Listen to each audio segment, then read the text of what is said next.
Si je vous donne 1 euro par seconde, vous serez millionnaire dans 12 jours, mais il faut que je continue 32 ans pour que vous soyez milliardaire. Donc quand on pense qu'on a des super milliardaires, des multimilliardaires, on voit bien qu'on est sur des inégalités qui sont considérables et dont on a du mal à se rendre bien compte. C'est pour ça qu'on voit bien qu'il y a parfois une impossibilité à avoir le débat. Mais en même temps, les débats récents, notamment autour de la taxe Zuckman, ont montré que la volonté de réduction des inégalités, elle est très largement partagée. 80%, je crois, des électeurs de LR sont favorables à la taxe Zuckman. Parce que ça fait quand même partie du patrimoine républicain. La République s'est construite sur l'abolition des privilèges. Reporter, le quotidien de l'écologie. Cécile Duflot, bonjour. Bonjour. Alors, vous avez été ministre, secrétaire général d'un mouvement politique qui à l'époque s'appelait Europe Écologie Les Verts. Vous êtes chroniqueuse ou débattrice sur RMC. Et puis, vous avez publié un petit livre qui s'appelle Gagnons. Et directrice générale d'Oxfam France. Et directrice générale d'Oxfam, qui est le plus important depuis 7 ans, oui. dans votre vie présente et qui fait d'ailleurs, disons-le tout de suite, de l'excellent travail. Reporters et d'autres médias reprennent très souvent les études d'Oxfam France, qui a contribué à faire sentir que les riches, les hyper riches, les milliardaires avaient un poids démesuré sur la planète et sur la société. D'ailleurs, parlez-nous de ça. Que vous avez découvert cette question des riches depuis 7 ans. Qu'est-ce que ça vous Alors moi, je ne l'ai pas découvert parce que je l'ai lu de la part de bons auteurs de longue date.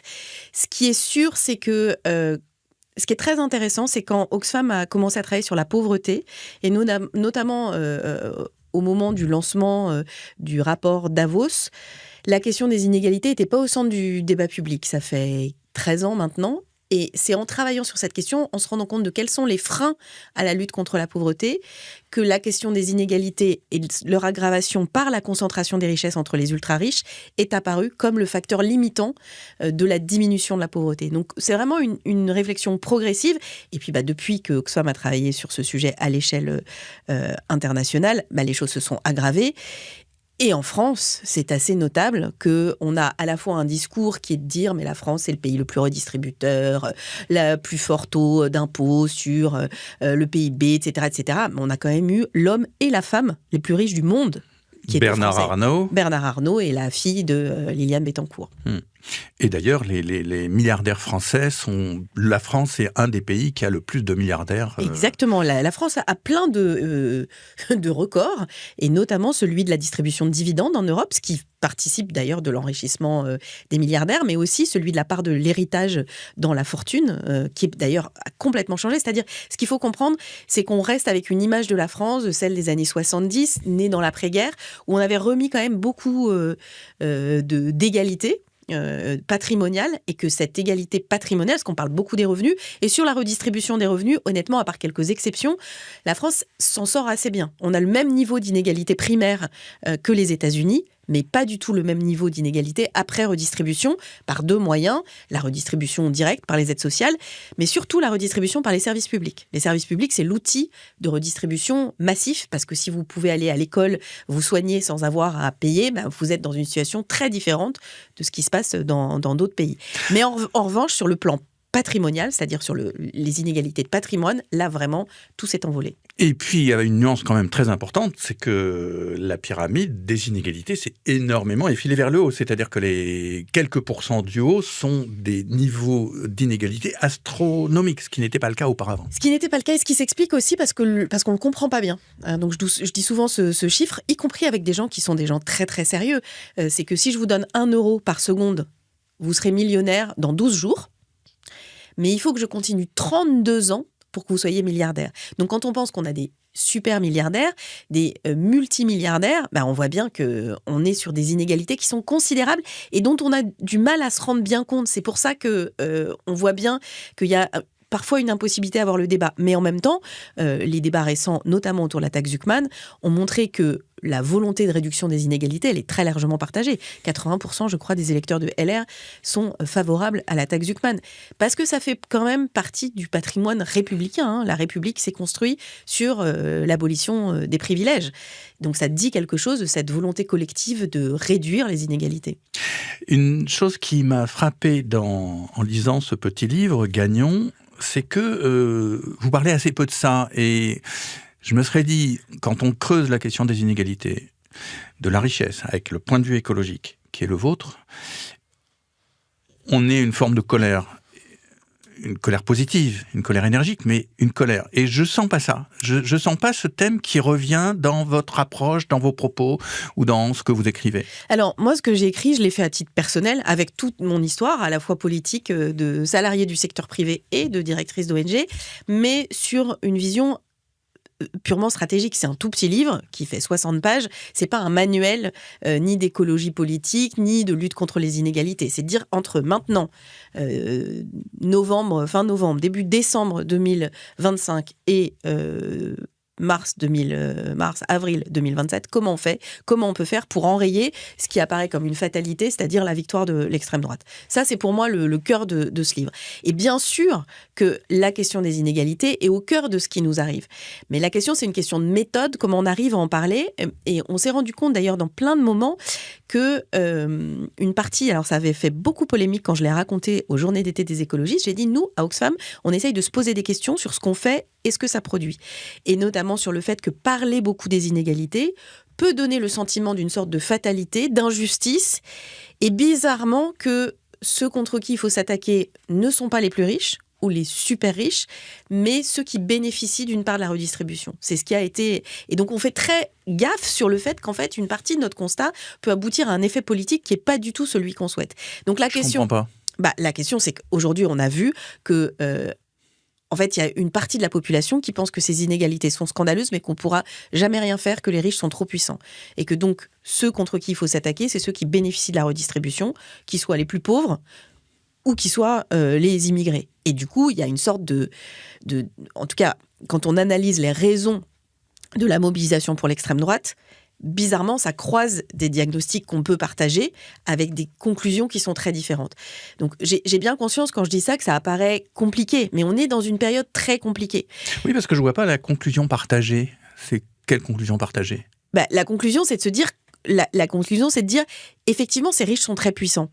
Donc, comment on fait pour réussir à les faire payer ? C'est pas si évident. Et il suffit pas de dire, il y a des super riches et c'est inacceptable, pour qu'une grande partie de la population convienne qu'on va réussir à mettre en place ce qu'on propose. Parce qu'elle est fataliste, elles se sont impuissantes et donc elle est en accord avec l'extrême droite qui en fait a passé une alliance avec les super riches, avec la bourgeoisie, et dit le méchant c'est le cassos, l'assisté, et d'ailleurs, le migrant. C'est pas anecdotique qu'un certain nombre, et c'est pas du tout un mécanisme français, qu'un certain nombre de ces super fortunés achètent des médias, de l'espace public, par différents moyens, des maisons d'édition, des lieux de distribution, le cinéma, pour pouvoir imposer un narratif, une histoire qui les protège, d'une certaine manière, en trouvant d'autres ennemis. Donc c'est pour ça que je pense qu'il faut essayer d'être à la fois habile, subtil et suffisamment clair pour réussir à enrayer cette grosse machine qui est en train de nous écraser. En même temps, il y a quelque chose qui est paradoxal dans cette approche, c'est que vous dites 80% des électeurs de LR, les Républicains, interrogés dans un sondage, sont d'accord avec le prélèvement sur les riches. Si c'est vrai, ça veut dire que les gens, y compris ceux qui votent à droite et à l'extrême droite, les Républicains maintenant, c'est quasiment l'extrême droite, sont d'accord pour prélever sur les riches. Or, l'extrême droite ne veut pas du tout faire ça. Exactement. Donc, il y a un paradoxe total. Alors, il y a un double paradoxe. D'abord, il y a un paradoxe qui est qu'il faut comprendre qu'une grande partie aujourd'hui de la population, mais même une partie qui était plutôt intéressée par la politique, s'est mise en très grande distance. Ne regarde plus d'ailleurs.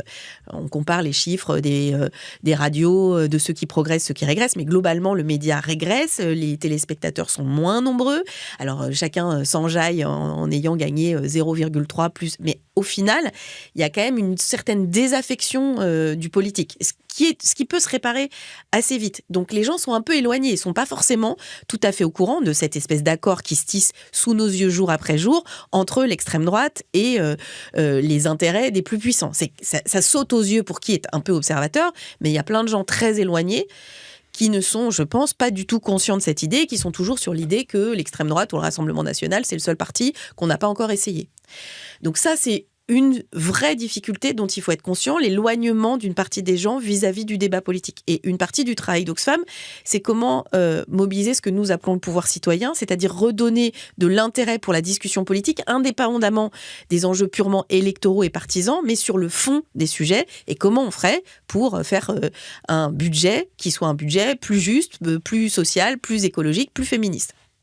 Et on a publié sur ce sujet un manifeste fiscal qu'on actualise chaque année pour dire voilà ce qu'on collecterait comme argent et auprès de qui, et voilà ce qu'on en ferait. Et notamment, on a dit que notre manifeste fiscal, il n'augmenterait pas d'€1 les impôts de tous ceux qui gagnent moins de 2600 € net par mois, individuellement, pour que les choses soient bien claires.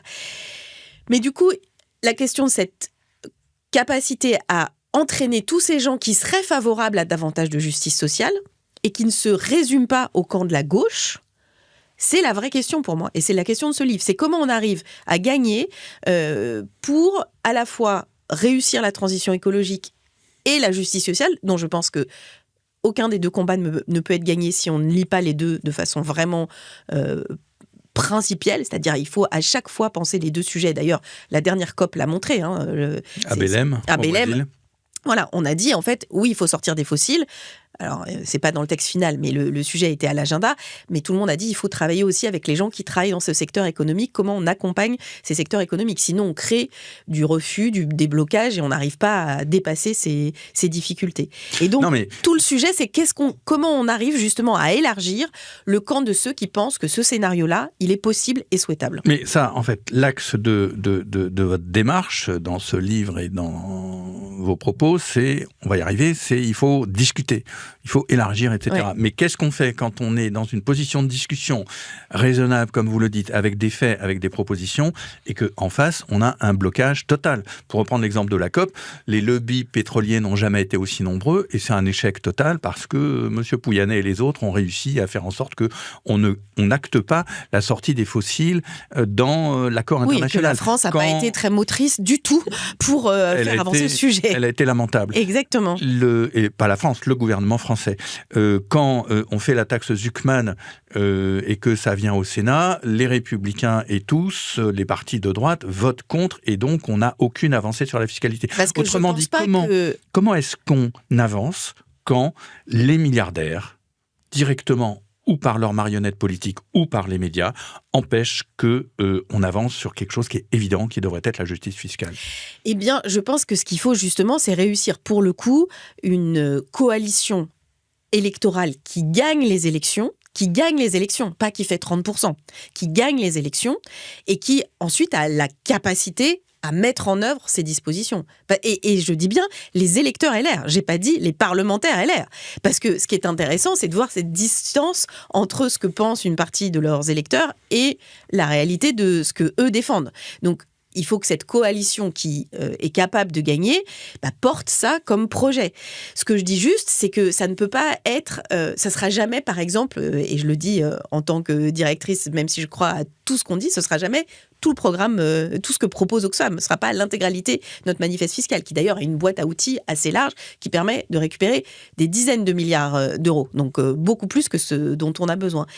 Mais c'est de se dire, justement, on va élargir le périmètre des gens qui peuvent être d'accord avec un socle qui répond à ces objectifs-là. Et ça ne veut pas dire qu'on descend immédiatement dans chaque mesure, parce que je crois qu'un certain nombre de mesures doivent être discutées.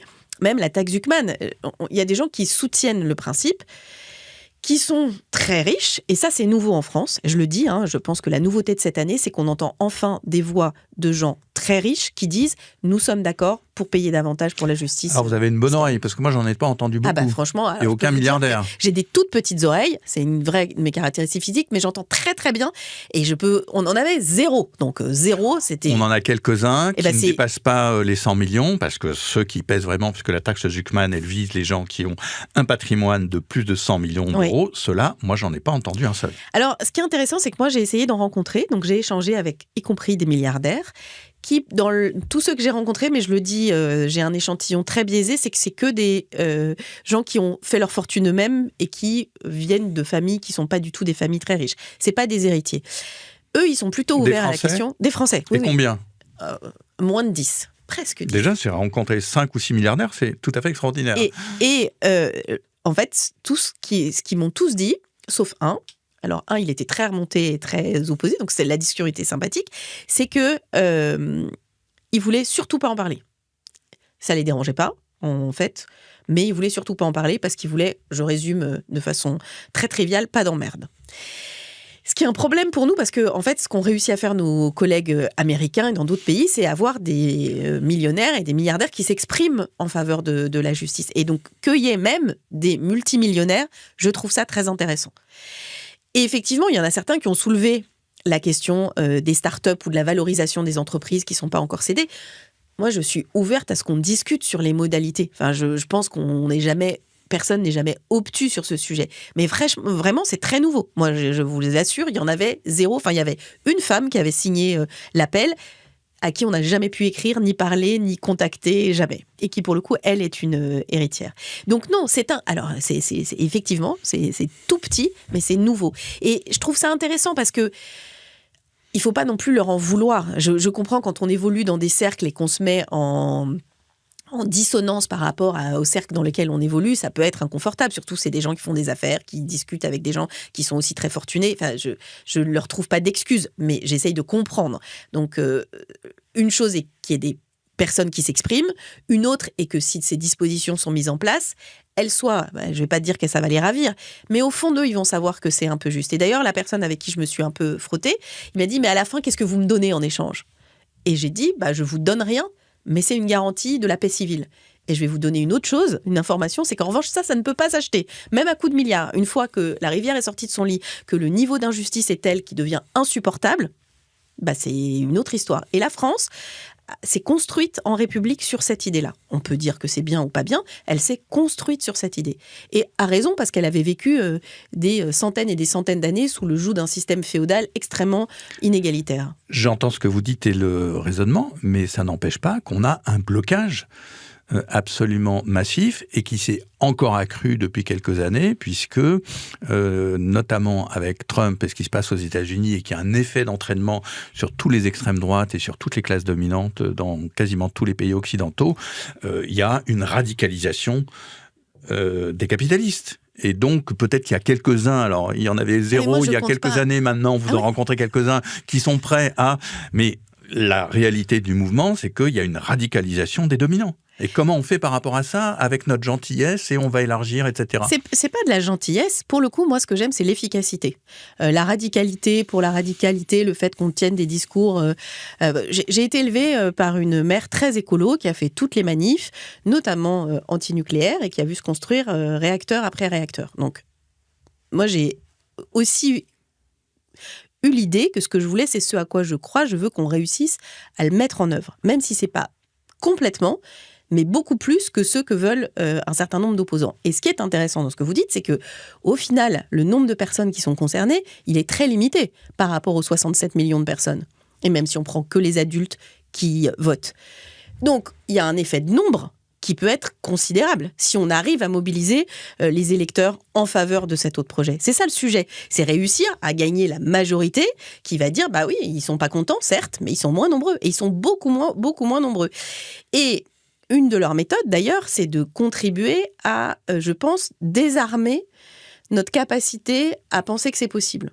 Je le dis très tranquillement. Un jour, j'étais dans ma voiture, j'écoutais la radio et je me dis comment c'est possible qu'on entende Radio Courtoisie à cet endroit. C'est un discours vraiment extrêmement d'extrême droite, très hard. Et tout d'un coup arrive l'heure pile et c'est le jingle d'Europe 1. Et j'ai vraiment eu un espèce de choc. Je me suis dit, waouh, ça parle comme ça sur Europe 1. J'étais... Voilà, parce que des journaux, c'est le cas de Reporters, des médias et une ligne éditoriale, c'est très bien. C'est pour le coup, c'est vraiment la garantie de la démocratie. Mais là... C'était une espèce de choc à l'échelle de ma propre vie. Et donc, quand vous avez des médias comme ça, comme le JDD, vous avez l'impression que, en fait, la société a complètement glissé, que tout est parti et que c'est foutu, qu'on a perdu. Je pense précisément l'inverse, pour plein de raisons et d'études sociologiques aussi, qui montrent que la France est plutôt moins raciste, même s'il y a des remontées globalement, l'ensemble de la société. Et donc, la question, c'est comment on redonne l'idée qu'il y a une option politique possible, victorieuse, qui peut transformer ça. Moi, c'est vraiment mon obsession, parce que sinon, pour le coup, je le dis très tranquillement, si le pays hésitait entre Gabriel Attal et Glucksmann, je m'en mêlerais pas. On continuerait notre travail en essayant d'influencer les uns les autres. Mais le problème, c'est que ça risque plutôt d'être Marine Le Pen ou Jordan Bardella face à on ne sait pas qui, parce que... Exactement. Et le problème, c'est que alors les sondages de second tour fait 1 an et demi avant, ils sont pas prédictifs, mais ils ont jamais été de cette nature. Il y avait quand même un truc dans la vie politique française depuis le 21 avril, c'est que si tu étais au 2e tour face au Rassemblement national, que tu sois de droite ou de gauche... 21 avril 2002. 2002. Donc ça fait plus de 20 ans que tu Jacques Chirac contre Jean-Marie Le Pen. Oui, c'est vrai. Pardon, je suis une vieille mamie. Donc depuis le 21 avril 2002 et le second tour Chirac-Le Pen, tout le monde se disait le sujet c'est d'être au second tour et puis si tu es face à Le Pen, tu gagnes, de droite ou de gauche. C'est beaucoup plus compliqué que ça. Maintenant, c'est beaucoup plus compliqué que ça pour plein de raisons. Mais en tout cas, le risque, il est réel. Et le problème, c'est que si l'extrême droite, qui a un agenda international très clair des États-Unis, c'est passé par le Brésil, par l'Inde, par plein d'endroits, quand elle plante ses crocs dans la démocratie, c'est pas pour le lâcher. Et donc, si la France bascule, c'est pas un aller avec retour. C'est probablement ensuite l'Allemagne, la Grande-Bretagne et l'Europe. Et pour combien de temps ? Et qu'est-ce que ça signifie ? Donc, on a une responsabilité très particulière. Et moi, je me suis vraiment posé beaucoup de questions. Et c'est pour ça que j'ai écrit ce livre, pour au moins faire une tentative de dire... Essayons de regarder un petit peu avec recul et de pas se dire que c'est une élection présidentielle et un moment politique comme on vit depuis 50 ans. C'est le plus gros risque, peut-être même depuis la Seconde Guerre mondiale, le plus gros risque démocratique qu'a affronté la France. Reporter, le quotidien de l'écologie. Cécile Duflot, le plus grand risque est devant nous. Mais il y a une radicalité des riches.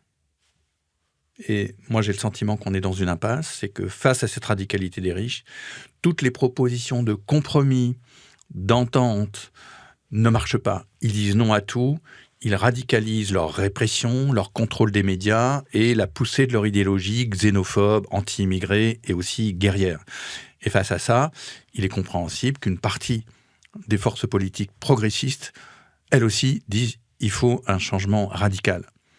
Qu'est-ce qui vous choque dans cette impasse ? Comment on en sort ? La question, c'est comment on gagne la majorité pour transformer les choses. Si on est démocrate, on se dit qu'il faut gagner la majorité.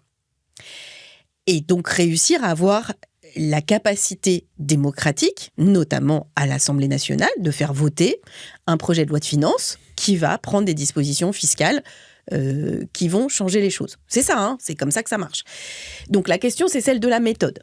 Et ça, j'entends bien qu'on peut avoir des discussions. Certains pensent qu'il faut un affrontement physique, un affrontement dans la rue. Et d'ailleurs, ce qui est intéressant de voir, c'est qu'il y a eu des mobilisations syndicales récentes. Il y a eu le 10 septembre, cette idée qu'on va tout bloquer, etc., qui s'est pas traduit par des mobilisations énormes parce que deux choses. Je l'ai dit, je pense qu'il y a une partie des gens qui sont éloignés de la politique. Il faut être conscient de ça. Et c'est très particulier et très difficile à comprendre pour des gens qui sont militants. Alors, quand je parle de gens militants, c'est pas seulement des gens adhérents dans les partis politiques. Ça vaut pour les gens qui sont, comme moi, plongés dans les questions d'actualité, de mobilisation, d'engagement.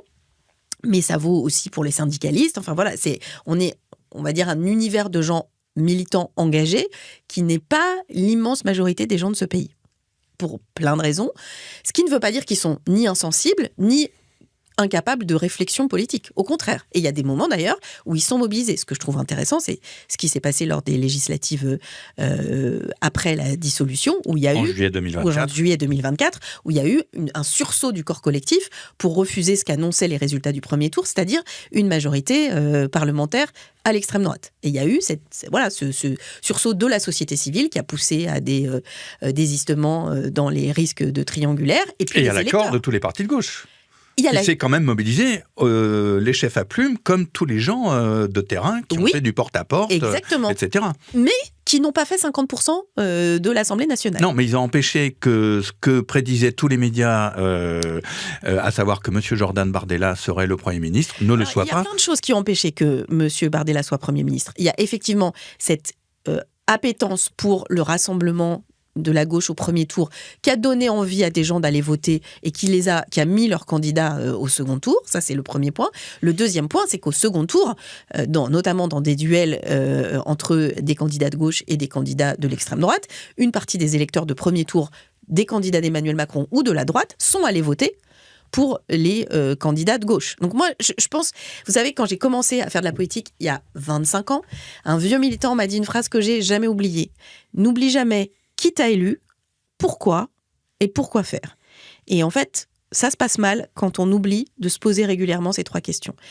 Le qui t'a élu, c'est pas seulement des gens fans de toi. Et ça, quand on a un scrutin à 2 tours, il faut bien le comprendre. C'est pas que des gens qui sont 100% d'accord avec ton projet de premier tour. D'ailleurs, Emmanuel Macron, qui n'a eu de cesse de considérer qu'il avait été élu président de la République pour appliquer l'intégralité de son projet, nous a mis dans l'espèce de panade infernale dans lequel se trouve la démocratie française aujourd'hui. Donc je reviens sur la solution. Cet arc qui permet de transformer démocratiquement la société française et de remettre de l'égalité, ou plus exactement d'arrêter avec ces inégalités énormes, il ne va pas se faire avec l'accord avec un certain nombre de super milliardaires. Peut-être certains qui ne diront rien, d'autres qui seront effectivement vent debout et très très virulents, y compris en utilisant leurs médias. Il ne faut pas être naïf. Donc je pense que la bagarre va être difficile. Mais ça ne veut pas dire que parce qu'elle est difficile, il ne faut pas la mener, premièrement. Deuxièmement, qu'il faut la mener sur le terrain de la possibilité d'une victoire dans les urnes. Parce que c'est là vraiment qu'on arrive à faire changer les résultats. Parce que les 30% du NFP en juillet 2024, qui ont abouti à une position que moi, personnellement, j'ai regretté, là je le dis, je le parle qu'à titre personnel, de dire ça va être que nous qui devons gouverner avec tout notre programme, les mêmes personnes qui, depuis 2 ans, expliquaient à raison que Emmanuel Macron ne pouvait pas gouverner le pays en étant minoritaire à l'Assemblée nationale. Mais tout d'un coup, parce que c'est la gauche et qu'elle fait 30%, elle dit « nous, on va le faire tout seul ». Ça, je pense que ça ne fonctionne pas. Et d'ailleurs, ça n'a pas fonctionné. Conséquence de quoi ? On s'est tapé Retailleau et un certain nombre de lois qui ont été votées. À la nuance près quand même que Lucie Castec, qui d'ailleurs était à votre place il y a quelques mois, avait vraiment une ouverture en disant, avec l'accord des 3 grands partis de gauche, une ouverture en disant on négociera texte par texte. Elle ne disait pas le programme, rien que le programme. Donc il y avait une ouverture. Mais qu'est-ce que ça veut dire ? Attendez, je finis la question, pardon. Ouais. Et pourtant, Macron n'a absolument pas fait l'ouverture et a nommé Franchement, l'histoire racontera cette histoire, mais enfin, je pense que les 15 jours de sketch, parce que honnêtement, c'était un sketch de débat pour choisir une candidate, quelles que soient les qualités de Lucie Castec, ça a donné la possibilité à Emmanuel Macron de ne pas nommer de Premier ministre pendant 3 mois. Donc, pour le coup, en termes de tactique, honnêtement, je pense que ça lui a été très utile. Hein. Si le soir même, il y avait eu cette idée, cette proposition, le soir du résultat du premier tour, ça aurait été beaucoup plus compliqué. Mais bon, on peut discuter tactique, ce qui n'est pas une chose sale. Hein. La politique, pour moi, c'est une pyramide avec en bas les valeurs, au-dessus la stratégie et au final la tactique. Ça n'est pas inutile la tactique si c'est au service d'une stratégie qui elle-même repose sur des valeurs. C'est ma conception et ma conviction que c'est comme ça que la politique fonctionne bien. Mais là, du coup, tactiquement, et je pense que le but, c'était effectivement que ça n'aboutisse pas, mais ça, les livres d'histoire et les historiens travailleront sur cette fabuleuse période de l'été 2024 où il y a eu et les JO et le début du grand n'importe quoi politique, et j'espère que ce ne sera pas le point de départ de la victoire de l'extrême droite en 2027. C'est vraiment ça mon obsession. Et donc, cette majorité, elle doit être plus large que la seule gauche qui fait 30%, qui faisait 52% en 2012. Parce que l'idée de ce livre, c'est aussi de se dire, il y a eu des stratégies qui ont marché, des stratégies qui n'ont pas marché. Est-ce qu'on peut essayer de élargir un peu le regard pour voir à quel moment les choses sont possibles ? Et la dernière période politique où il y a eu des vraies transformations, que ce soit les 35 heures, un certain nombre de mesures qui ont été votées sur d'autres sujets, c'était la gauche plurielle. Et ce qui est intéressant dans l'époque de la 1997, Lionel Jospin. Rappelez-nous que beaucoup des auditeurs et lecteurs de Reporters n'étaient pas nés en 2000, et des lectrices, bien sûr, et des spectatrices. Après, c'est pas parce qu'on n'était pas nés à une époque qu'on n'a pas le droit de lire sur cette époque. Non, mais voilà, gauche plurielle, Lionel Jospin, 1998. Moi, j'étais née, j'étais très jeune, et ce qui était intéressant, c'est qu'il y avait dans ce gouvernement des gens qui étaient d'accord sur objectivement rien. Jean-Pierre Chevènement et Dominique Voynet, ils étaient ni d'accord sur la conception de l'État, ni d'accord sur la croissance, ni d'accord sur la citoyenneté, ni d'accord évidemment sur l'écologie. Enfin, c'était vraiment 2 espaces politiques très, très, très, très différents. Et au final, et on pourrait rajouter Dominique Strauss-Kahn, Martine Aubry, enfin des tas de gens très, très différents. Et au final, ça a donné une capacité à l'action plus importante. Et c'est pour moi une vraie leçon. C'est-à-dire que je crois que la diversité politique, si elle permet le compromis, et le compromis, ça ne veut pas dire n'importe quoi, est finalement plus robuste dans la mise en œuvre des politiques publiques et plus appréciée par les citoyens que l'ultra-clarification. Et ça, c'est très antagoniste avec ce que pensent souvent les militants, qui veulent qu'on aille vraiment sur exactement ce qu'ils pensent, ce qu'ils portent, de manière très, très précise. Et je crois aussi que le corps collectif français, avec ces 2 élections législatives en 2022 et en 2024, où il n'y a pas de majorité à l'Assemblée, exprime quelque chose, de façon un peu confuse, mais cette idée qu'il faut peut-être se calmer un peu. Et donc, je crois que c'est ça la bonne méthode, c'est-à-dire de se dire, trouvons une sorte de pacte collectif sur un minimum, plus exactement, je reprends mon triangle de tout à l'heure, sur des valeurs. Et ces valeurs, c'est davantage de justice sociale, la fin de l'envol des inégalités, c'est la transition écologique, c'est la sécurité dans toutes ses dimensions, face au dérèglement climatique, mais aussi face à des bouffées de violence et des secteurs, en particulier le narcotrafic, qui sont en train de miner notre société. Et ça peut faire l'objet d'une sorte de socle commun qui permet cette majorité qui évite la victoire de l'extrême droite parce qu'elle a l'air plus engageante pour l'ensemble de la société, mais qui aussi traduira en politique publique ces engagements. J'entends, mais autour de 1998, à cette époque, il se passe aussi 2 choses. C'est que d'une part, Lionel Jospin dit « l'État ne peut pas tout faire ». Et il y a une note de Terra Nova, qui est un cabinet d'études très proche du Parti socialiste, qui publie une note en disant il faut plus s'occuper des classes populaires et il faut s'occuper des problèmes sociaux, et c'est vers les classes moyennes et classes moyennes supérieures que la gauche doit s'orienter. Et depuis, la gauche, par le Parti socialiste notamment, et les sociodémocrates, ont abandonner les classes populaires. Et ça, c'est un élément stratégique extrêmement fort. Et pour l'instant, on ne le voit pas vraiment retissé, sinon par la France insoumise qui s'est mieux réaxée là-dessus. Alors, il y a plein de choses dans votre question. Il y a de savoir pourquoi cette expérience de la gauche plurielle a fini avec le 21 avril. Moi, je pense que le grand moment de brisure, il est en 2000, quand Lionel Jospin commence à construire sa campagne présidentielle avec une logique de marketing électoral, avec moins d'attention à la vie de la majorité, de ses diversités. Enfin, c'est intéressant d'essayer de comprendre ce qui s'est passé et comment les choses se sont enrayées. Sur la question des classes populaires, c'est très vrai. Et d'ailleurs, moi, j'aime beaucoup des travaux qui ont été faits par des militants, je ne parle pas à la part des partis politiques, notamment par toute la réflexion autour d'Alternativa et au niveau du Pays Basque, sur l'idée que le mouvement climat, quand on regardait sa sociologie, c'était pas du tout une sociologie populaire. Et ils se sont rendus compte que si on essayait de regarder quelles étaient les vraies priorités, sur quel sujet il fallait travailler, c'était notamment les questions de logement, ce qui a donné lieu à la naissance du mouvement ALDA. Moi, j'ai vraiment beaucoup de respect pour leur façon de travailler.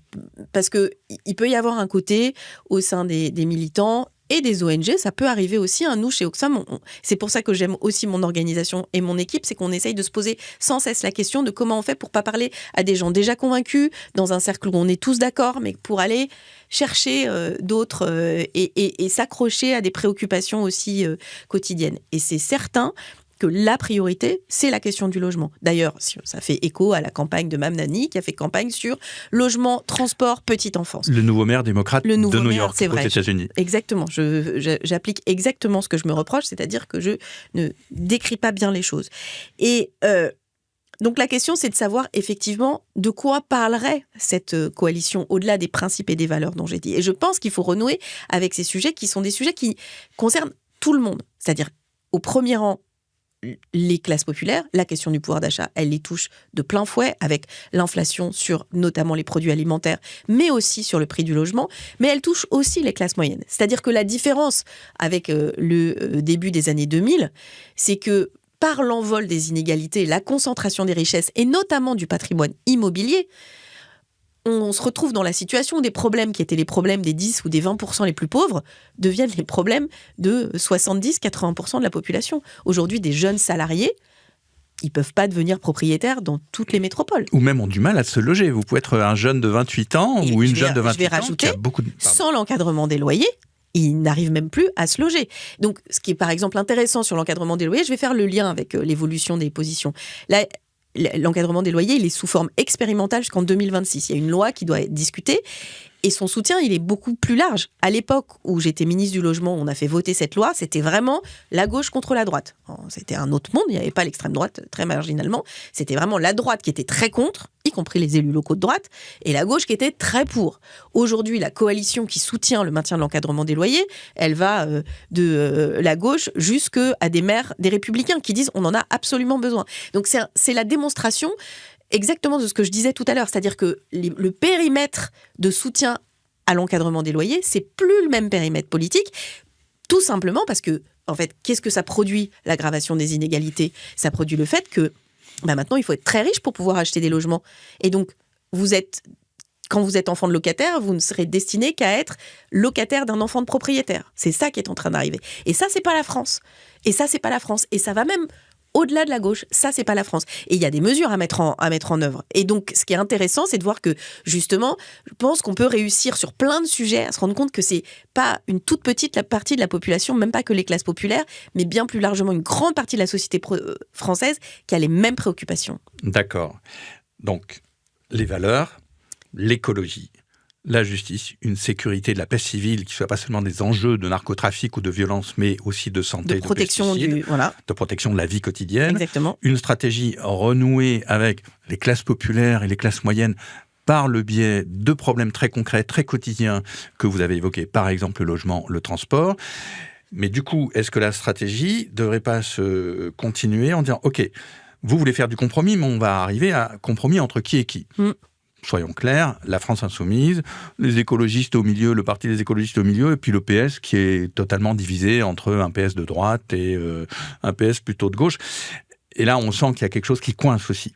Est-ce que la stratégie ou la tactique, je ne sais pas à ce niveau-là où on en est, ça ne serait pas de repasser par un aspect programmatique, en redisant, par exemple, l'encadrement des loyers. Quand Julia Cagé est venue aussi il y a quelques mois, elle a dit la gauche devrait porter ça. L'encadrement des loyers, des mesures qui parlent aux gens sur le transport, sur la nourriture, sur la santé. Mais est-ce qu'on ne pourrait pas renouer en disant, écoutez, on s'engueule pour l'instant, les différents partis de gauche, mais recommençons à discuter avec ce programme du NFP qui a été fait, et il fallait le faire en très peu de temps, en juillet 2024. Ok, là on est encore un peu sous pression, mais on peut prendre le temps de discuter. Est-ce que s'il ne pourrait pas y avoir un travail engagé entre toutes les parties qui pour l'instant s'engueulent, en disant, écoutez, on se met dans un coin, on travaille. Alors la différence que j'ai avec votre analyse, c'est le côté les partis.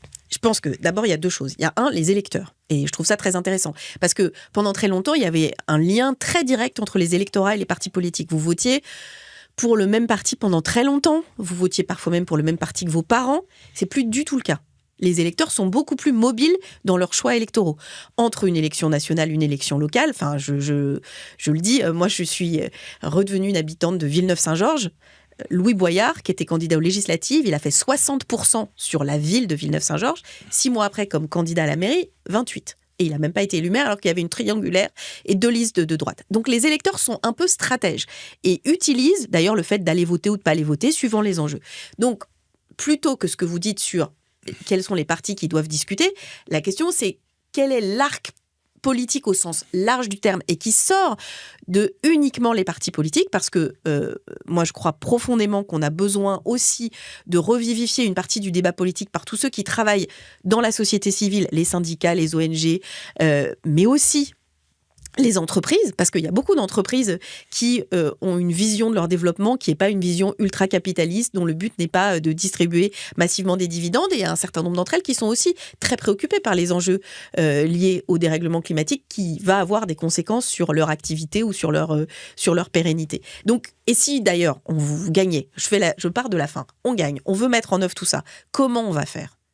Comment on va faire ? Parce que si on veut faire toute cette révolution simultanément sur les questions écologiques et les questions sociales, pour moi qui ai porté l'encadrement des loyers, alors plein d'autres choses dans la loi Allure, je peux vous dire que c'était pas une petite bagarre. Donc il va aussi falloir des gens assez armés, solides, parce que Macron a fait disparaître l'idée même de gouvernement et de ministre. Enfin, c'est des gens qui servent à rien.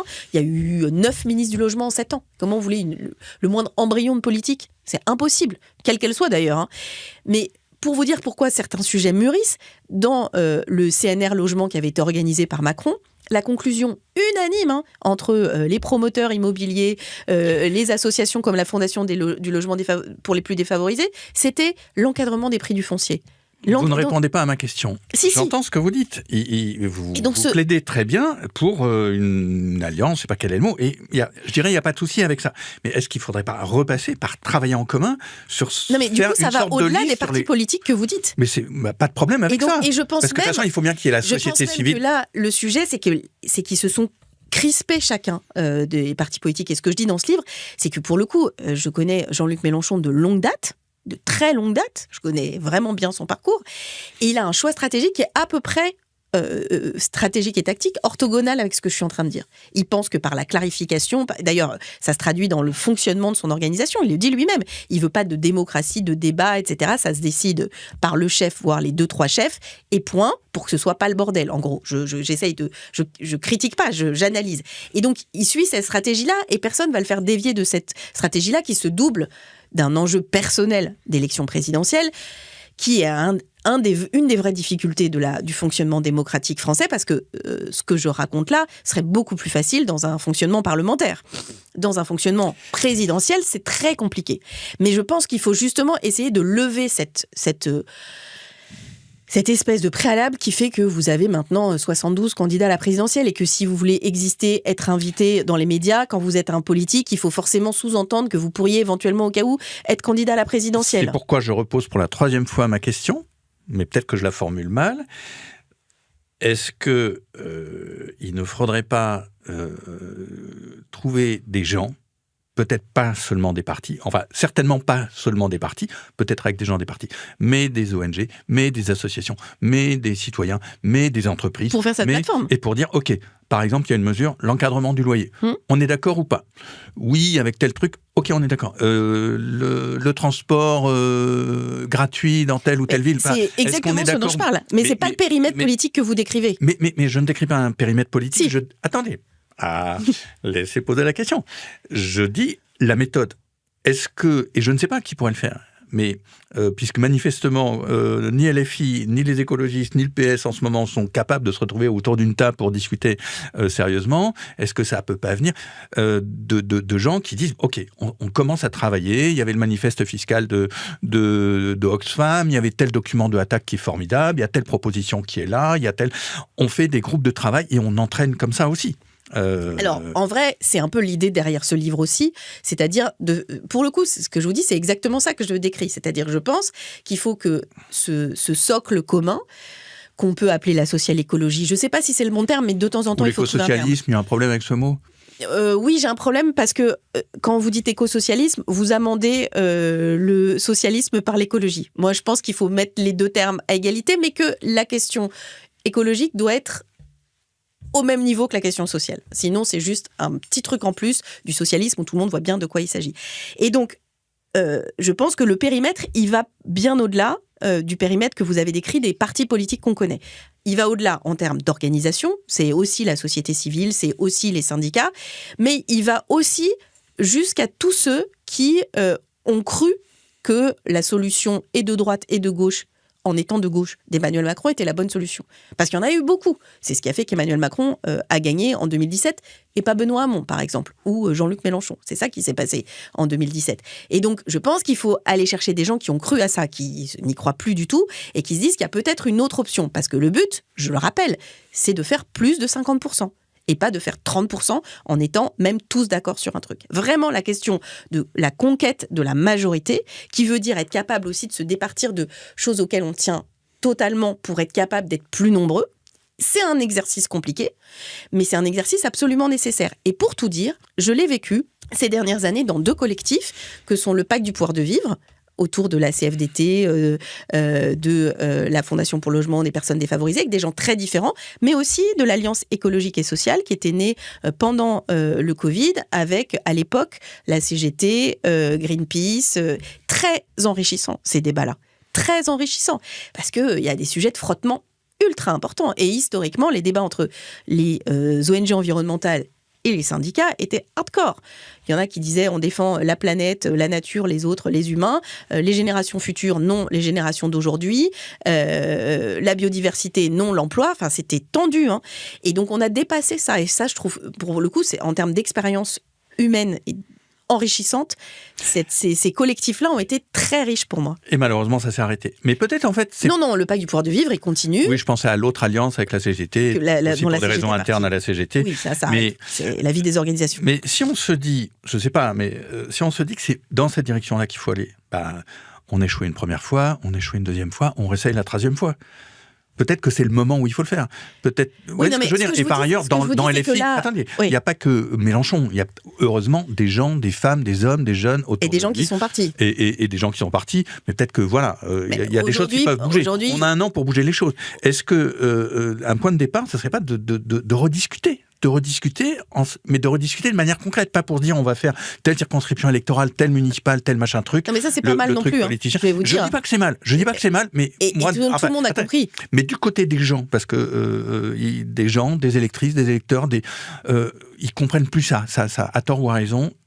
Je suis d'accord avec vous que c'est pas mal, mais ils en peuvent plus. En revanche, s'ils sentent qu'il y a un vrai boulot sur des questions d'alimentation, de pouvoir d'achat, d'énergie, de logement, et qu'il y a quelque chose d'autre qui se met en place que la petite musique répétée sans arrêt par la Bolloré et compagnie, les immigrations, la sécurité, les méchants immigrés, et il faut aller faire la guerre, il peut se faire ça. Et qu'est-ce qui permettrait que cette méthode, si elle est la bonne, de se remettre à discuter, que ça commence à se mettre en place?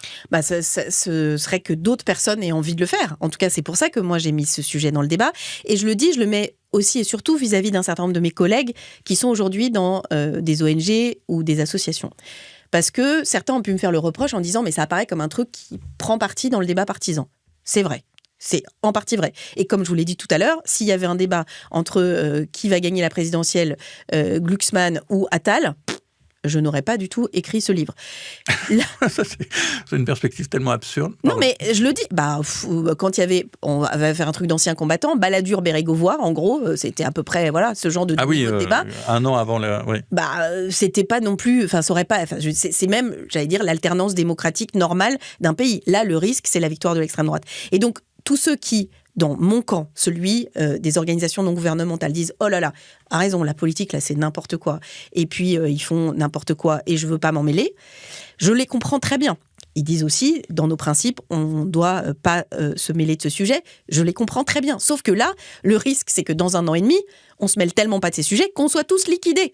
Parce que c'est ce qui s'est passé. La disparition de l'espace civique en Inde, au Brésil, quand il y a eu Bolsonaro, aux États-Unis, des organisations comme les nôtres, elles sont possiblement mortes. Et en plus, il existe aujourd'hui un certain nombre de dispositions législatives, notamment ce fameux contrat d'engagement républicain adopté par la majorité d'Emmanuel Macron pour lutter contre le séparatisme islamique, qui nous met tous énormément à risque. Énormément à risque, parce qu'on est soumis à des décisions administratives. Et dans des décisions administratives, vous avez l'exécutif qui décide, et donc possiblement totalement arbitraire. Et donc je pense que tout le monde doit se réveiller aussi. C'est-à-dire que ce camp-là, dont je suis, et c'est aussi pour ça que j'ai écrit ce livre qui est un peu inconfortable, parce que je vois bien que vous aimeriez, et qu'on comprend aussi d'ailleurs quand on a des positions qui sont les miennes, assez clair sur les questions de justice sociale, de lien avec l'écologie, de dire mais il faut faire un truc qui va de la LFI jusqu'au PS. Je pense que c'est pas ça le sujet. C'est pas ça que j'ai dit du tout. C'est un peu ça que moi j'ai compris. Et je pense que c'est pas ça. Je pense qu'il faut construire aussi, je parle d'une nouvelle histoire, mais un nouvel horizon. C'est-à-dire de pas revisiter des vieilles histoires, parce que ça a été la NUPES, le NFP, des trucs qui apparaissent quand même comme des tambouilles. Et quand je dis ça, je ne méprise pas. Je pense d'ailleurs que s'il y avait une dissolution, ils arriveraient à faire un accord électoral et ce serait une très bonne nouvelle. Il faut s'adapter aux circonstances électorales et la capacité à avoir, pour le coup, Emmanuel Macron, qui n'a finalement pas de grande expérience partisane, n'a pas pensé une seconde que les partis de gauche seraient capables de s'entendre dans un cadre électoral si rapidement. Et ça, c'est juste parce qu'il n'est pas bon et qu'il ne savait pas qu'évidemment, en 24 heures, vous pouvez faire un accord électoral, même en 5 heures, en fait. Si c'est vital, comme le sont les élections législatives pour les partis politiques, c'est possible et c'est très bien. Et par ailleurs, c'est une manière de répondre et de réparer l'absence de proportionnel. Donc là-dessus, il n'y a aucun sujet. Mais le sujet de emmener la société française les gens qui vont se poser la question de savoir pour qui voter dans un horizon collectif, avec une énergie, ça veut dire aussi des nouvelles personnes, ça veut dire une nouvelle mobilisation. Moi, je me souviens très bien, et je l'ai dit dans ce livre, je cite 2 références. Il y en a une, c'est un peu particulier pour moi de le faire, mais c'est Désir d'avenir. Il faut se souvenir qu'à l'époque, le Parti socialiste était vraiment totalement décrédibilisé. En 1900 En 2007, en 2006, Ségolène Royal lance une nouvelle histoire. Elle dit, et tout le monde rigole au sein du PS, rigole vraiment. Mais elle crée un élan, une envie de participer à une nouvelle aventure. Et puis une autre histoire que je connais de très près. Et tous les mâles dominants du PS lui savonnent la planche. Exactement. Et là, c'est une femme et on va la saquer. Oui, et on imagine, et heureusement depuis il y a eu MeToo et puis des générations de féministes exceptionnelles qui font que le quart du 8e de ce qu'a vécu Ségolène Royal ne serait pas toléré aujourd'hui. Et ça, c'est une très bonne nouvelle. La deuxième chose, c'est Europe Écologie. Europe Écologie, c'est une liste aux élections européennes. De quelle année ? De 2009, dans lequel il y a à la fois Danny Cohn-Bendit, José Bové, et puis Eva Joly, Yannick Jadot et plein d'autres gens. Mais Danny Cohn-Bendit et José Bové avaient incarné quelques années avant, 2 ans avant, puisqu'on a lancé Europe Écologie en 2008, 2 incarnations hyper fortes du débat très tendu à l'époque autour de la ratification d'un traité constitutionnel européen. Danny était pour le oui, José était pour le non. Et ils étaient tous les 2 très charismatiques et avec une polarisation dans la société française très très forte. Et plein de gens disaient, mais ce truc-là où il y a un mec qui était pour le oui, l'autre pour le non, ça va jamais marcher. C'est le record encore aujourd'hui du score des écologistes aux élections européennes, parce que justement cette idée à la fois de réconciliation, de dépassement, de capacité à faire coexister des sensibilités différentes, mais dans une énergie commune, ça a trouvé un écho très important dans la population. Je vais donner encore un autre exemple. Moi, personnellement, en tant que citoyenne, j'étais très contente de voir la mobilisation retraite d'il y a 2 ans maintenant, avec Philippe Martinez et Laurent Berger. Et puis tous les autres, parce que ça allait de Solidaire avec Simon Dutheil jusqu'à la CFTC. Mais surtout cette espèce de tandem-là, on savait qu'ils n'étaient pas d'accord sur tout, qu'ils n'avaient pas la même histoire, pas la même organisation, mais où il y avait un vrai respect l'un de l'autre, une vraie complicité, une vraie envie de travailler ensemble et de dépasser certaines difficultés pour réussir. Malheureusement, on n'a pas gagné à ce moment-là, mais c'est pas anecdotique qu'ils aient été obligés de reculer et de geler la réforme des retraites. Parce que un grand moment de la société s'est cristallisé autour de cette figure, de ce duo. Mais ils le savent, je leur ai dit plein de fois, je leur ai dit à quel point on avait besoin d'eux, parce qu'en plus, c'est des gens qui ont des qualités humaines importantes. Et je crois à ça. Donc je pense qu'on est piégé par l'aspect très individuel de la présidentielle, mais que pour la première fois, il faut qu'on réussisse à avoir une incarnation presque semi-collective. Bien sûr qu'il y aura un ou une candidat à la présidentielle, mais autour de lui ou d'elle, une équipe qui donne du crédit justement à cette histoire commune. C'est vraiment, je suis convaincue, j'ai beaucoup réfléchi et j'ai beaucoup hésité avant d'écrire ce livre. J'ai même dit à des gens avec qui j'étais cet été, flemme. Enfin, voilà, parce que je sais que quand on se met à proposer des choses qui fâchent un peu beaucoup de gens, y compris mes anciens amis écologistes, etc., c'est désagréable et que j'avais pas forcément envie. Mais je me sentirais pas bien de pas essayer de se dire qu'est-ce qui a marché, qu'est-ce qui serait attendu et qu'est-ce qui serait possible dans la période actuelle. Et je pense que c'est ça que nous devons réussir à plusieurs. Et donc, je m'inclus dans ce plusieurs. Parce qu'on peut être tenté à un moment de dire c'est bon, je fais complètement autre chose. Moi, j'ai arrêté la politique il y a 8 ans maintenant.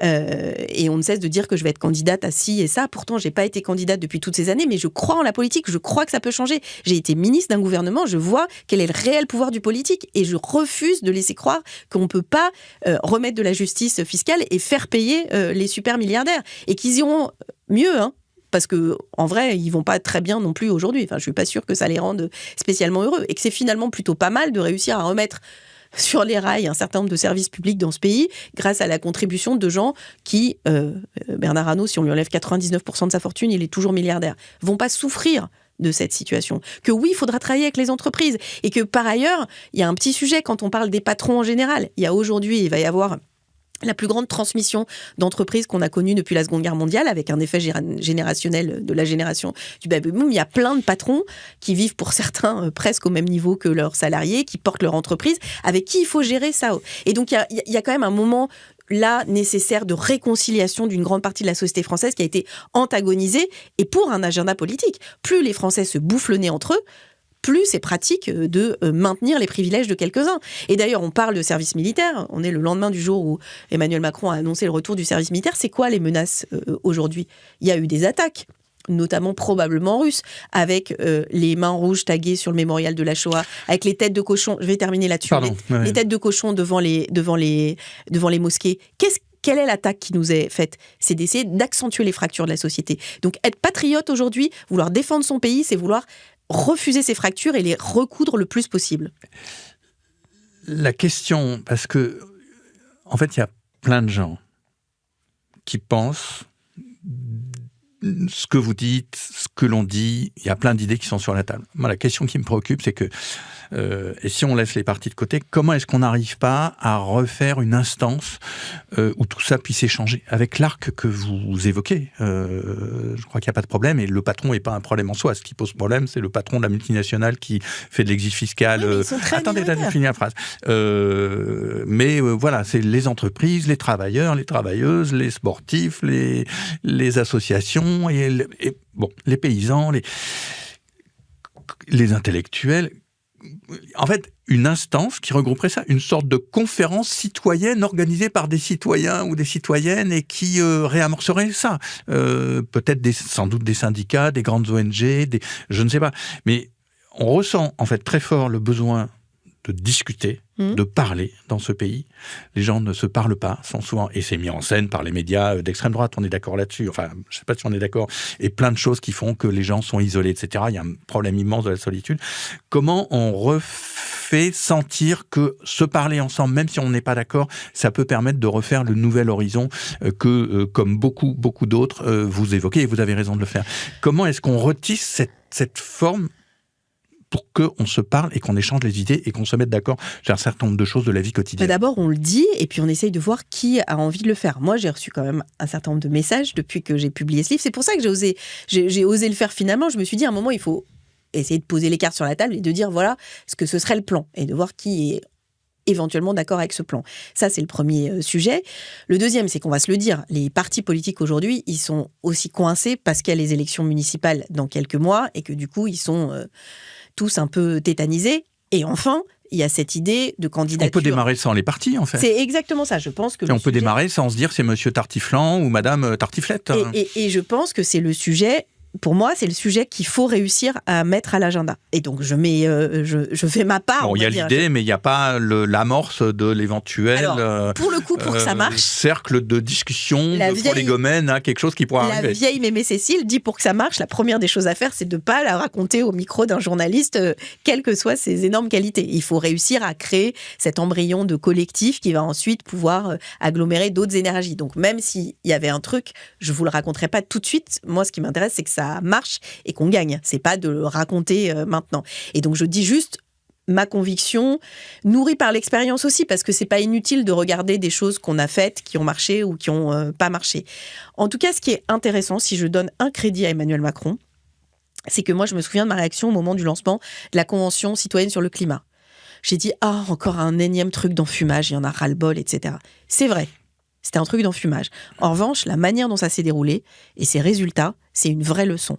Et d'ailleurs, une leçon qu'on a revue sur la fin de vie, et une autre très récente, qui en plus a donné lieu à très peu de reprises médiatiques, ce qui me désole, c'est la Convention sur les temps de l'enfant. Franchement, c'est magistral. C'est des gens qui n'étaient pas du tout d'accord au début. Ça a fini par un rapport adopté à 93%. Alors, personne ne retrouve totalement ces petits. Ceux qui disaient il faut raccourcir les vacances d'été, ils ne sont pas contents. Ceux qui disaient il faut garder 3 zones, ils ne sont pas contents. Mais au final, ce truc-là, pour tous les gens qui ont participé, ils étaient 130. Ça donne un mode d'emploi pour s'attaquer à un sujet dont on sait que c'est quand même un gros caillou dans la chaussure de l'éducation française, où on ne respecte pas ce que conseillent un certain nombre de scientifiques, où on est en échec dans tous les classements PISA, où les enseignants sont, pour certains d'entre eux, en souffrance. Bref, ça fonctionne pas. Et là, il y a un mode d'emploi. Et on pourrait se dire, en fait, il y a juste à prendre ce niveau-là, même si on n'est pas d'accord avec tout. Et c'est ça que je trouve une bonne méthode, y compris dans l'exercice du pouvoir. Donc, dans l'hypothèse où on réussit à faire ce collectif qui fait une sorte de contention politique externe du débat actuel et qui aide les partis à sortir d'une ornière dans laquelle ils se trouvent. Et donc, pour l'instant, la seule solution, c'est d'être soit pour la primaire, soit d'être contre la primaire. En gros, vous avez les candidats qui disent « nous tout seuls » et ceux qui disent « la primaire ». Mais au final, ça ne dit rien, ni de l'arc politique, ni du système de valeurs, ni d'une sorte d'énergie. Ça peut même être un peu enfermant, parce que la primaire, ça pousse les uns et les autres à singulariser. Donc, comment on recrée cette dynamique-là et ensuite, comment on s'engage sur la suite? Parce que je pense que justement, ce que ça a donné comme leçon, c'est qu'on peut gouverner autrement. Et que si on veut réussir à mettre en œuvre un certain nombre de dispositions, il y a un sujet dont on n'a pas parlé, mais qui est très lié avec l'aggravation des inégalités, qui est la question de l'héritage. Le débat le plus génial de ce pays, 80% des Français vont jamais payer de droits de succession, mais ils sont tous contre. Ils vont jamais en payer. Par exemple, c'est un sujet sur lequel Oxfam, et je suis vraiment très fière du travail qu'on a accompli, je pense qu'on a largement contribué à mettre le sujet des super-héritages à l'agenda du débat public. Et honnêtement, vivre un débat parlementaire, budgétaire, sur la taxe Zuckman et sur les super-héritages, c'est bien mieux que le débat parlementaire de l'année dernière sur l'AME. Voilà, ça, il y a des moments de vraie victoire politique. Ça ne veut pas dire qu'on gagne tout, mais on a déplacé le terrain. Et c'est ce qu'il faut qu'on réussisse à faire, notamment avec l'extrême droite, d'arrêter d'être tout le temps en train de réagir sur les sujets qu'ils mettent à l'agenda en fonction des faits divers du jour. Il faut essayer de s'organiser aussi. Et donc, une fois qu'on va dire, on va réformer l'héritage, et notamment les super-héritages, et ce fameux truc hyper techno, mais qui nous coûte probablement 5 milliards d'euros, qui est le pacte Dutreil. On peut faire une convention sur ce sujet-là. Et ensuite, on peut aussi faire en sorte que les parlementaires travaillent différemment et s'engagent à reprendre les résultats de conventions citoyennes. Dernière question totalement différente. Il y a dans votre petit livre les mots joie, les mots rêve. Qu'est-ce qui vous donne de la joie ? Plein de choses. Moi, je pense que j'ai une très bonne nature et qui a été nourrie par une maman qui m'a appris à m'éblouir de la couleur d'une violette, du fait qu'il y a une perruche qui ne devrait pas être là, qui se pose sur le cerisier. Donc moi, j'ai une grande capacité à l'éblouissement quotidien, ou même à écouter des conversations où ce matin, en arrivant, j'ai croisé une petite fille qui parlait à son papa, et elle était tellement adorable et mignonne. Ça, c'est la première chose. La deuxième chose, c'est que d'avoir été ministre, ça m'a donné beaucoup confiance dans la démocratie et dans mon pays. J'étais absolument pas programmée, vraiment pas. J'avais vraiment aucun élément familial qui me permettrait de un jour être membre d'un quelconque gouvernement. Donc si c'était possible pour moi, ça veut dire que c'est possible pour plein de gens. Et la deuxième chose, c'est que ça a été compliqué, douloureux parfois, difficile, mais on a fait des choses. Et je dis souvent, si je mourais aujourd'hui, comme femme politique, j'aurais fait le pass unique, le Navigo à zone unique, et l'encadrement des loyers. Et aussi, j'ai porté une robe, parce qu'on se souvient surtout de moi pour ça. Ça me rend très contente.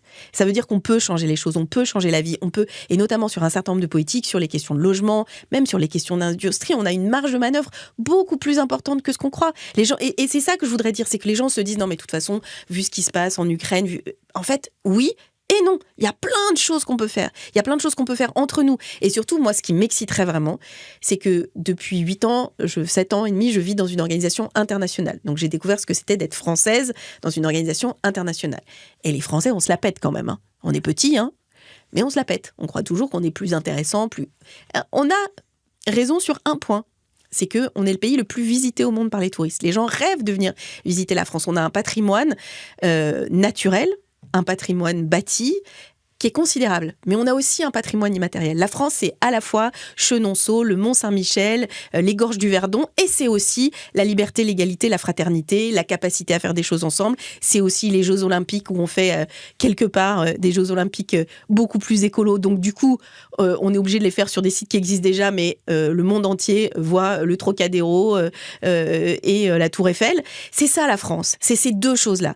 Et ça nous donnerait pour moi la capacité, et c'est l'écolo en moi qui parle, de se dire, on va montrer au monde qu'on est capable de faire la transition écologique. Vous allez voir ce que vous allez voir. En utilisant cette espèce de caractère particulier des Français. Parce qu'en plus, moi, je pense que je suis vraiment 100% française. Et j'ai cherché longtemps à savoir ce que j'étais, et je pense que je suis un tiers parisienne, un tiers banlieusarde et un tiers provinciale. Voilà. Et donc, j'adore ce pays, et je me dis qu'en fait, il y a vraiment ces deux options, comme le matin où tu te lèves, où tu dis, bon, c'est la loose, et tu vois tout avec tes lunettes noires, et tout est chiant. Et puis, il y a l'inverse. Tu te dis, ça peut marcher. Et moi, je crois que ça peut marcher. Et donc, il faut pas baisser les bras, parce qu'en revanche, on est attaqué au vaudou et psychologiquement. C'est moi qui allume ma radio, qui me dit, non, mais c'est bon. En fait, le pays que j'aime, le pays auquel je crois, il n'existe pas. Cécile, tu te leurres. Et je crois pas. Je crois que ce pays, il a des ressources intérieures très fortes. Et je vais donner un exemple. En 2023, il y a les premiers, je pense que l'histoire retiendra que c'est les premiers gigafeux de la France à cause d'une période de sécheresse énorme au nord de la Gironde. Il y a 40 000 personnes qui sont déplacées. C'est les premiers déplacés climatiques de France. 40 000 personnes. Ça n'est jamais arrivé depuis la Seconde Guerre mondiale. Un déplacement de 40 000 personnes civiles. On a déplacé quelques milliers de personnes pour faire exploser une bombe, mais jamais. On ne peut pas le gérer avec la sécurité civile. Ça a été géré totalement par la solidarité de proximité des gens, des villages d'à côté qui venaient en disant « Moi, je peux accueillir tant de personnes et je peux aussi accueillir 2 chevaux, parce que c'est en zone rurale et il y a des animaux. » Parce que les pompiers français, mais pas seulement, ceux qui sont venus, parce que les agriculteurs ont utilisé toutes leurs tonnes d'eau et se sont mobilisés, parce que les fonctionnaires municipaux de ces villes ont été héroïques. Et je me suis dit, j'ai vu ça, et ça n'avait pas été beaucoup raconté. Et je me suis dit, mais c'est quand même dingue ce qu'on est capable de faire dans ce pays. Et donc, je suis sûre qu'on est capable de le faire avec des gens qui, dans le sud de la Gironde et le nord des Landes, beaucoup qui avaient voté pour l'extrême droite. Peu importe, le niveau de solidarité était énorme. Et moi, c'est ce bon côté de ce pays que je veux qu'on arrive à mettre en branle. Et pour ça, il faut effectivement tenir la dragée haute aux milliardaires qui veulent qu'on se déteste tous pour garder leurs privilèges. Merci Cécile Duflot. Merci à vous. Reporter. Le quotidien d'écologie.